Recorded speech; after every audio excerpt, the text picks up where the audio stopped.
Back on a Lamb? Back on a Lambo, What do baby. we got going on here? So I just got the code report off of this thing.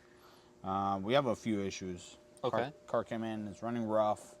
Mike is going to be doing some wrapping work to it, but, you know, he wants to take care of the mechanical stuff first. Right. Which makes sense because this car came in rough idle, rough startup. We found a random misfire on it. But his main thing was the side vents that the Aventadors have in the back for engine cooling purposes. One of them stuck open. Okay. So, you know, getting in here, we actually found more issues. There's an issue with the brake booster. Might be a sensor issue, but unfortunately, the brake booster is essentially controlled by a vacuum pump, a separate vacuum pump. Okay. The vacuum pump is having an issue, so we might have to replace that vacuum pump. We also got an issue here with the alternator. We're kind of hoping that this alternator issue, or as they call it, generator, goes away as, you know, the car gets driven. Sometimes that code pops up on some of these supercars because they don't get driven a lot. Okay. They stay parked for long periods of times and stuff like that. So, you know,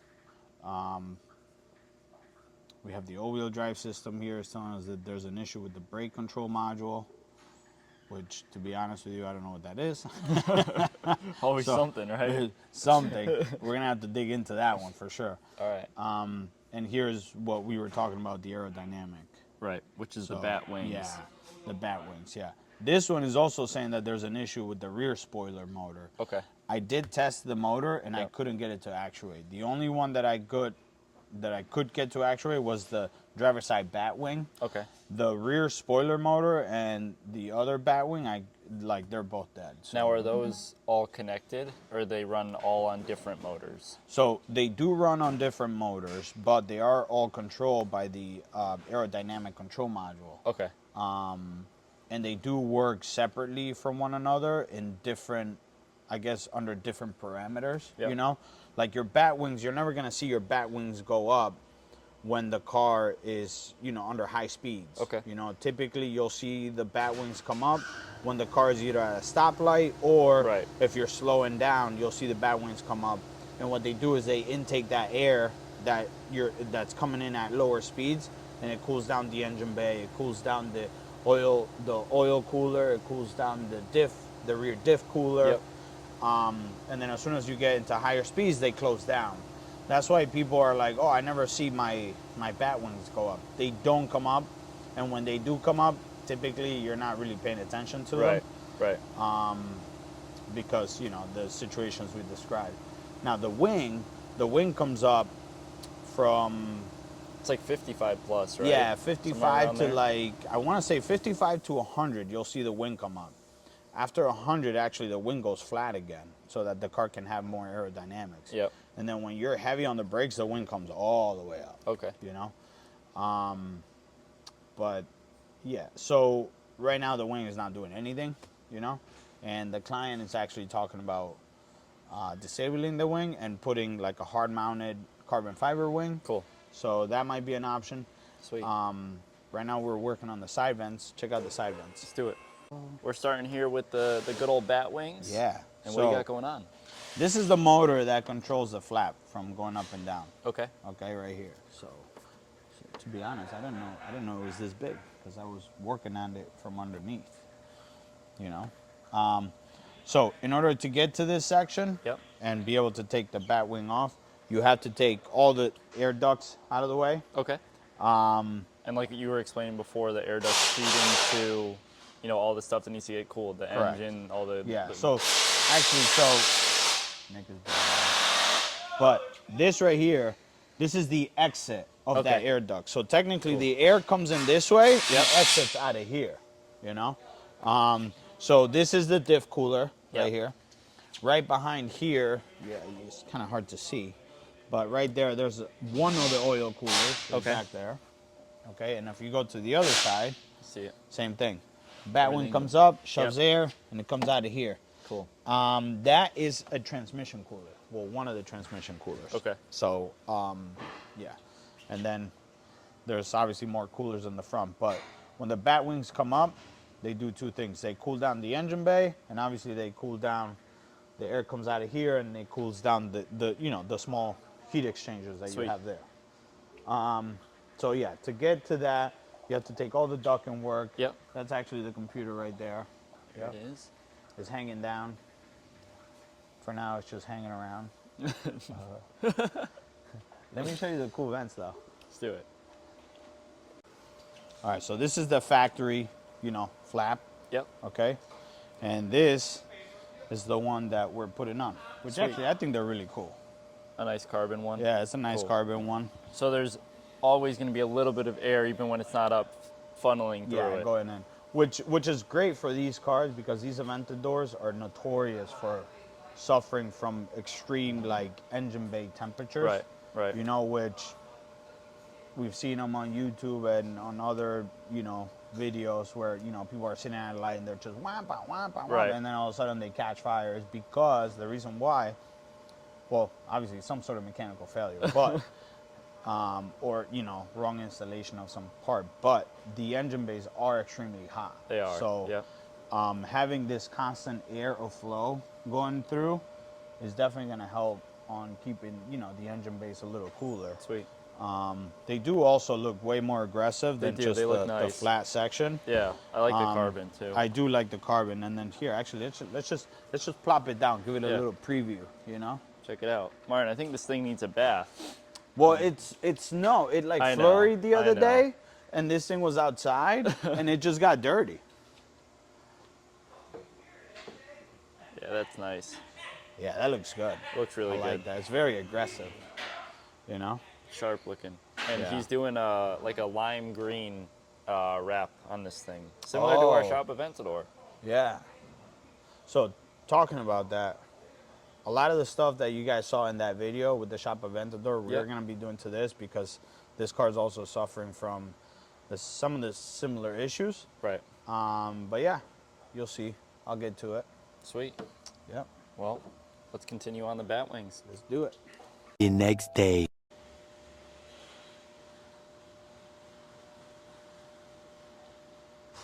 Kind of bright outside. Martin, it's supposed to be 50 today, bro. I know. But you know what? Thursday is supposed to be 36, so welcome to New England, I guess. I don't know. It's crazy, bro. It's crazy. Martin, what do we got going on in the Lambo? I'm getting in there. Elbows deep, baby. Elbows deep. Um, So I know last we spoke about Yeah, take this off, take this off. Ooh, look at that. was the bat wings. The carbon is looks nice. good. It does. It'll pop more, I think, once we get the vinyl on this car. But It looks nice.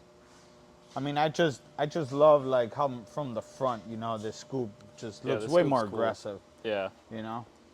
Um, And especially when it's down, which it's down most of the time. it is. It's down. It looks- Actually, it if you looks talk good. to Lambo owners, they never see these side vents pop up. Right. So it's pretty interesting that you talk to Lambos and they're like, oh, I never see my vents pop up. They do work. Well, obviously this one had a problem, but Right. we fixed it. But I mean, if you look at it this way, From the front? from the front, like this angle right now, Yeah. like look how nice that looks. Yeah, it looks sharp. Now I'll lower the door on the other side and then take a look at the other side. Check it out.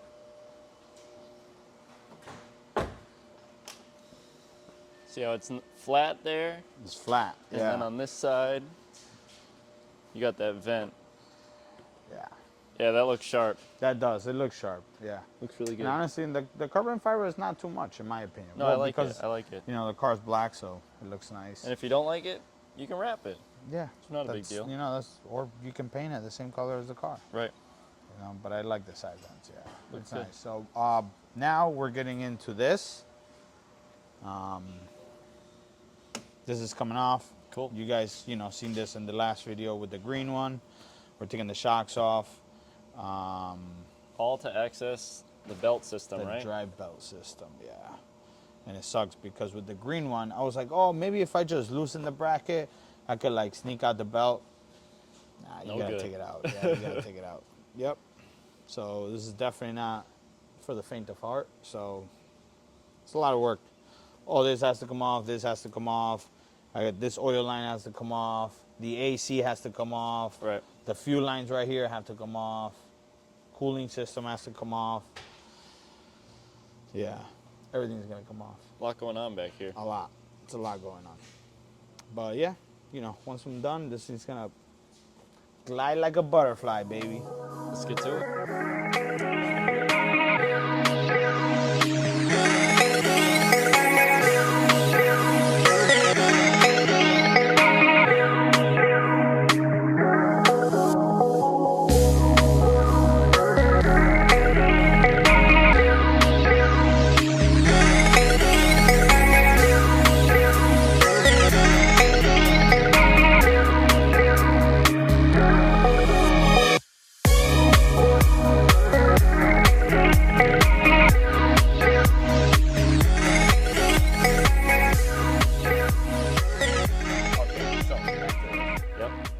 Going on back here, Martin. It's been a little bit of a difference Yeah. from the last time we looked back here. Yeah, and I've been working on this quite a bit. So obviously, you know, the struts that sit right here, Yep. that's gone. The strut towers that hold it all together, that's gone. The shocks are gone. Yeah, the shocks are gone. So we got the big oil line out of the way. Yep. Okay, we did drain out the AC system. Okay. Okay, and unplug that. We did also remove the fuel lines. These are the fuel lines. They get rotated. They go down into the fuel system there. Okay. Into the AC lines there. And yeah, we took the belt out. Now we did our upgrade. Let's go to the front and I'll show you those pulleys. Let's do it. What do we got? So this is the accessory drive belt system. Okay. Now the issue that we were having was with these pulleys. Right. These are the upgraded pulleys. Okay, they're all metal, double bearing pulleys. So the common failure that we see with these, okay, and all the cracks and all that. That's a lot of movement in Yeah. there, Martin. Yeah, you don't want to have that in your, you know, $300,000, $400,000 Lambo. Right. Because what happens is this explodes, and then your belt explodes, and then you're either catching on fire or the you're car out gets of motor. stranded. Yeah, the car gets stranded on the side of the road. So we upgraded the pulleys. Okay, Yep. This is from my own research and development. So the part number is top secret. You can only get it from ACI Dynamics. You know Let what us I'm know if saying? you need one for your Aventador. Yeah. So if you got an Aventador, come see me.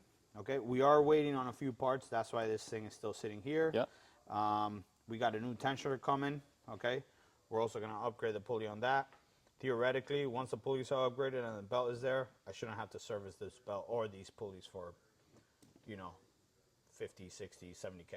Awesome. Which is way more than these cars get driven. So Right. the belt will get dry rot before, you know, The pulleys go bad. Anything goes bad. Yeah. Yeah. I did take the throttle bodies out. Okay. The reason for that is we are doing spark plugs. We're also waiting on those. So the whole manifold has to come off. We got to Yeah. dig those out and Yeah, exactly. So, all the fun. All the fun. Intakes obviously come off to get to the spark plugs. The other thing that I was working on here in the front, and it'll be a little bit of the front and a little bit of the back. This thing, as we saw earlier in the video, had an issue with the vacuum pump. Okay. Okay, that's the vacuum pump that we're going to look at right now. That is not there, it's on my toolbox. Is what provides vacuum to the brake booster. Okay. So it was an issue. The brake booster was still functioning. It's just it didn't have the full power because the vacuum pump went bad. Right. But this is more of a safety issue, so this is something we have to do. Okay. And this is something that definitely over time goes bad on these cars. Right. So it should definitely be looked at. So the vacuum pump, since under this sound insulator here, it sits right here. Okay. This is the line that gets plugged into it that provides vacuum boost to the brake booster. Sweet. So there is a safety behind it so that the brake booster will still have essentially power even if your vacuum pump goes bad. Right. But you will notice a difference in your braking power. So I'll show you what happens to those pumps because it's kind of a common issue. Let's check it out. Yeah, check it out. This is the vacuum pump, okay? The motor was jammed. From Audi and Volkswagen, huh, Martin? Yeah, so technically, don't call Lambo for this. This is the part number. Okay?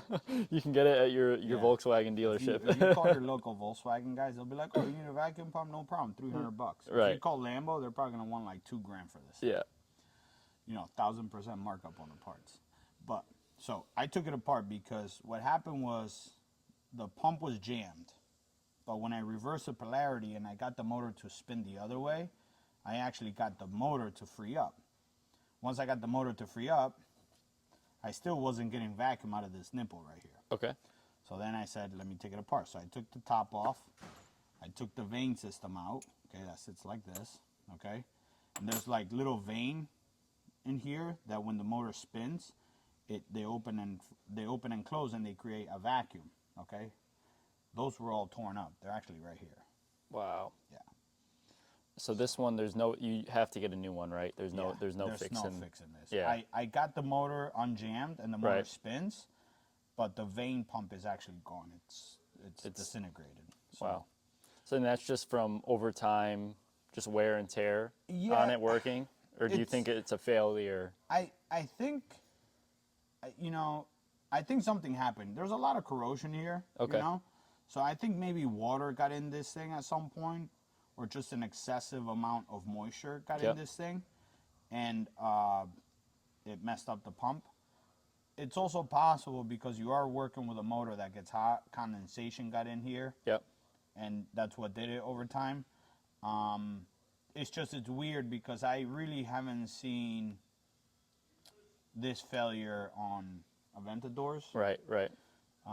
Bryce's pump was working fine, and that's about the same, but that one's got more miles, and all the other Lambos that I've serviced, they haven't had an issue with this. So this is the first one that we run into this issue. So I got a pump coming. It's not going to be in until tomorrow. So I'm working on the other vent flap. But right now, as you can see here, we took out once you take out the throttle bodies, you get nice, easy access to the ignition coils. Okay, except for that last one, that last one back there. That's kind of a pain in the ass. Tight back there? Yeah, it's a little tight. It's okay. We get it in there. Sweet. Yeah, so we're getting a bunch of parts delivered between today and tomorrow, so I'll keep going on it. The other big problem that I'm going to have with this is the rear wing. That motor is completely seized, and I have no way of getting that wing up, so I really don't know how I'm going to get this wing out of the car, to be honest with you, because if I can't raise the wing, I can't take the rear bumper off. So it's kind of like what do you do? Maybe I'll just grab the saw. I think we should. I think we should grab the saw and just chop that wing up. Let's do it. Let's do it. One eternity later. Martin? What's up, baby? Tightening up the Lambo? Yeah. After all the goodies and all the ripping apart you did in this thing? I mean, like, if you guys remember from earlier in the video. Yeah, this thing was torn apart. Yeah. I mean, look Absolutely at the difference torn from apart. before to now, you know? I do still have one more problem I got to figure out how I'm going to resolve. The wing doesn't go up. Right. We were discussing that before. It doesn't move like at all. I tried even bypassing the switch and essentially throwing straight power to the motor. Yep. And it's not giving up. So the trick is going to be how to remove this wing when the wing doesn't move.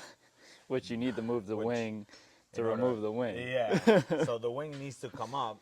Right. Because in order to remove the wing, there's two things. The wing comes up, there's bolts underneath that you need to get at, right? Yeah. That's one. Two, in order to take the bumper, to do any main, rear end service on this car, you got to have the wing come up. Right. So as of right now, everything is pretty much locked down. That's why it was a little bit more difficult earlier to try and get around having to remove the bumper. Right. But yeah, the guy's got a new wing coming, so we definitely got to figure out how to take out the wing. Cool. But recap, Yeah. Give us the full rundown. I know we kind of spoke through, gave updates throughout the whole video, but give them the whole rundown. Air filters are in, new spark plugs are in. Yep. We got new belts, new pulleys. Oh, let me get my light. Yeah. We got the new pulleys in place. Yep. Okay, that's one. The tensioner there and another pulley up there. You can't Way really back see in. it, but new belt.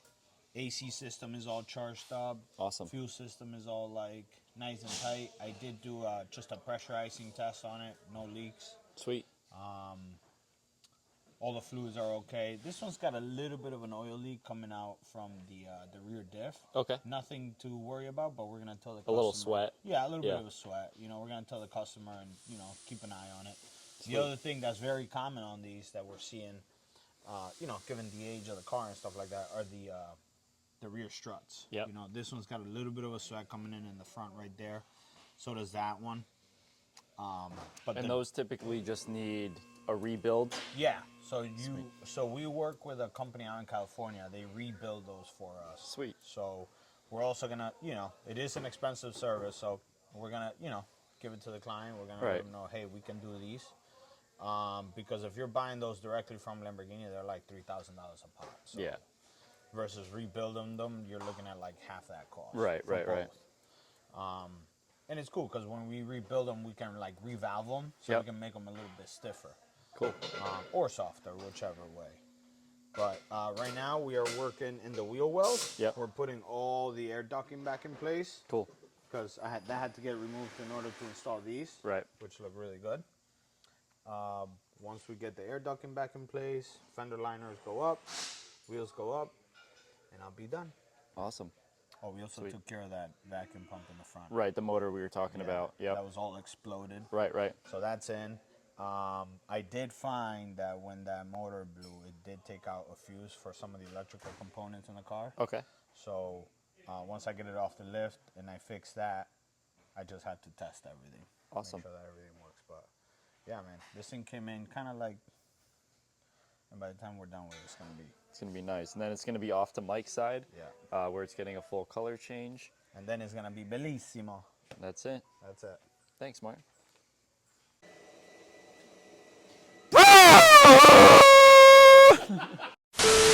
Nick, give me the sound of a V12 right now. Give it to him.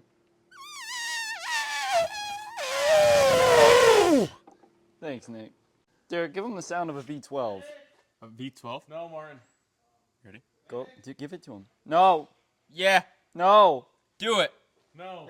Go ahead, Marion.